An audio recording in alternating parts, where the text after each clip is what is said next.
Hello and welcome to BE We have this week Saurabh Varma, CEO Publicis Communications South Asia. Hello Saurabh. I was reading an international report which said that 2017 for the group saw a minute dip of 0.4% in the overall revenue. But if you have to give me a sense of your business, how would you end 2018? We are in December. And your targets in 2019 would be what? So we start off with the numbers straight away. So 2018 for us is actually going to be a spectacular year, right? And I mean, I can't comment on some of the other parts of the business, but when you look at Publicis Communications in isolation, we will deliver on our revenue commitment and we will over-deliver on our PBY. And now both of these are, in today's day and age, spectacular measures of success. You already have a huge number of workforce, the largest recruiter in this country in advertising. Do you plan to recruit more people in 2019? By what percent the workforce would increase? So when you look at Publicis Group, which includes, Publicis Sapient, Media and Comms, everything put together, we have 15,000 plus people. So we are by far the largest network in India at the moment. And I think our technology business is becoming bigger by the day. Yes, we will be recruiting very aggressively over the next 2 quarters, right, as we move into 2019. The other thing I wanted to ask you about was this AI Marcel, how is that being used? Because there's a lot of work being done on that particular area to ensure that the workforce is able to use it. So where does that fit in? And it's something very interesting and new to look at. Yeah, the group realized that if we had to make the most of the millennial generation, we would need platforms for us to engage with them in the right manner. If you look at millennials, they are not restrained by geography, right? We believe opportunities. If a brief originates on Walmart in the US, there is no reason why somebody in Mumbai should not be able to work on that brief. So whether it's about talent, whether it's about resources, processes, best in case examples, all of that should be shareable. So we are building this whole platform called Marcel with Microsoft, and currently it's in a beta stage.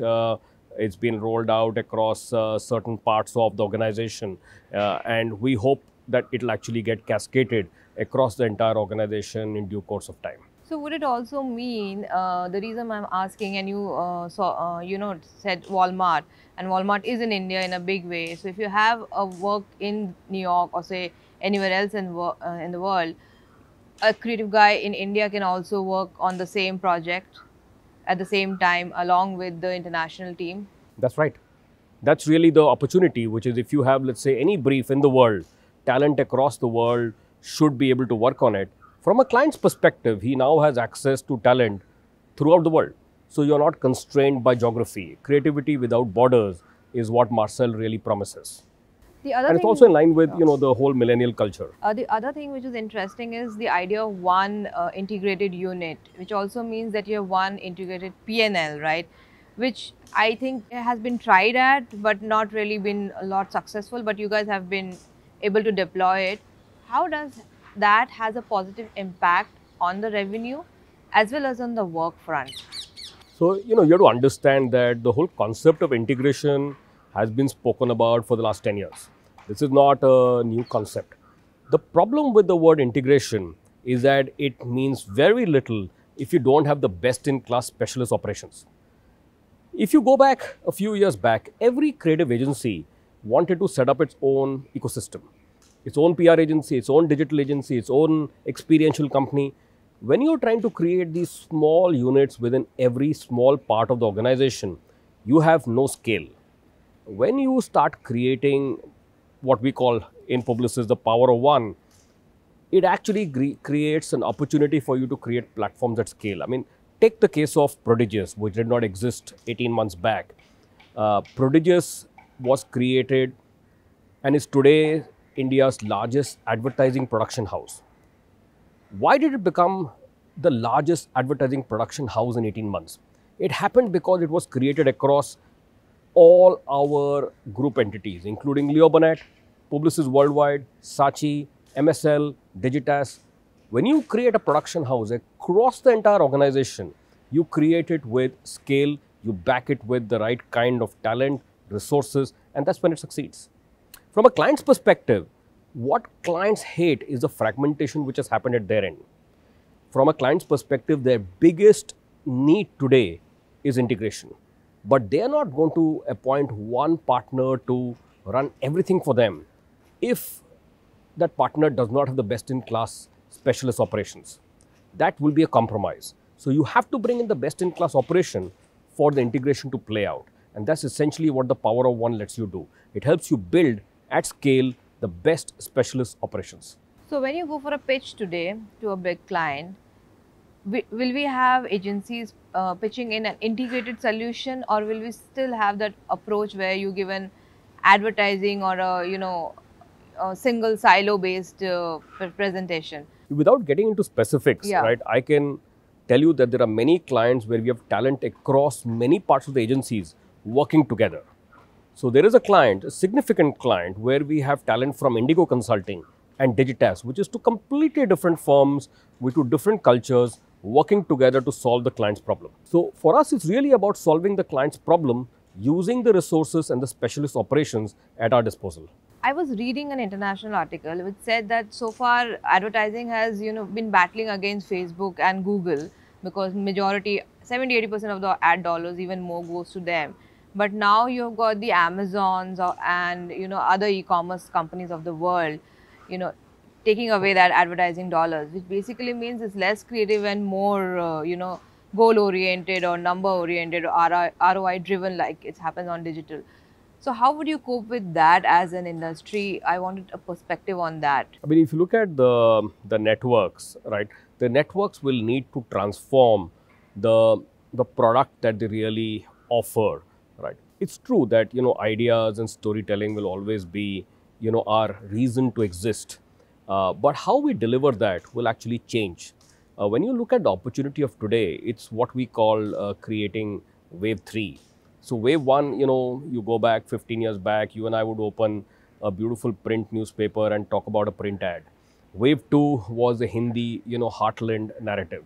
Wave 3 is a place where interaction, engagement are all, parts of a solution which are built systematically. And it could be a branded utility, it could emerge in the product itself. It could be a branded entertainment. It could be any of these, utilities which today, can start and originate with the product itself. So essentially what we are seeing eventually is that our model needs to change in line with, the marketplace, right? So for us, the big key at the moment is actually driving 3 parts. One is data, one is dynamic content, and the third is technology. So we want to create ideas, great storytelling, which is dynamic. You can't create one piece of copy or one piece of ad in a year and hope that the client will succeed. The client's biggest nightmare is about winning on an everyday basis, right? How do you create and own what we call the largest share of today? That's really the battle. But it can't happen without having, incredible amount of data at your disposal. And if you really look at the investments we are making at a group level on the data play, it's unbelievable. And then deploying that idea using technology. So these 3 different variables are where we are playing the game. So are you also looking at acquisitions in the Indian market in the space of data or analytics or something like that? You've acquired many, but is there still a hope? Because if you see, in the last 3-4 years, this is where the startups have come in, a lot of analytics startup, a lot of data oriented startup, which earlier I think 1 or 2 would do and they do well. So is there an idea that is playing in your head? See, if we need to acquire a data piece, we will, right? But, we're honestly blessed with the acquisition of Sapient. I mean, everything put together across the group, I think if I'm not wrong, have more than 2,000 people who are just focused on data. Now, that's a real big size. For us, it's really about using that first to win, optimizing the model we have, then acquiring new things. If we need to, we will. But, at the moment, we already have enough on our plate to deploy for our clients. If we talk about the current fee structure and the shrinking margin, how does that force you to change your entire strategy? Now I think the strategy revolves more around that to get maximum out of a project or something like that, because we also have clients who work on project basis now, may not be there for 10 years, 15 years, or clients may like to shift quite often, giving that they feel that every now and then they need a fresh, idea. So how does that make business a little volatile or difficult to handle? I think it's a really, it's a billion-dollar question, right? It's a trillion-dollar question. I think if you really look at our model, right, it has always been based on what we call the fee. And the concept of the fee has changed over the last, let's say, couple of decades, from a commission-based model to, let's say, a fee-based model, a retainer-based model, to now what you're referring to as more project-based model. I think the challenge we have is the paradox, right, is that the fee is the one which is continuously under threat, right?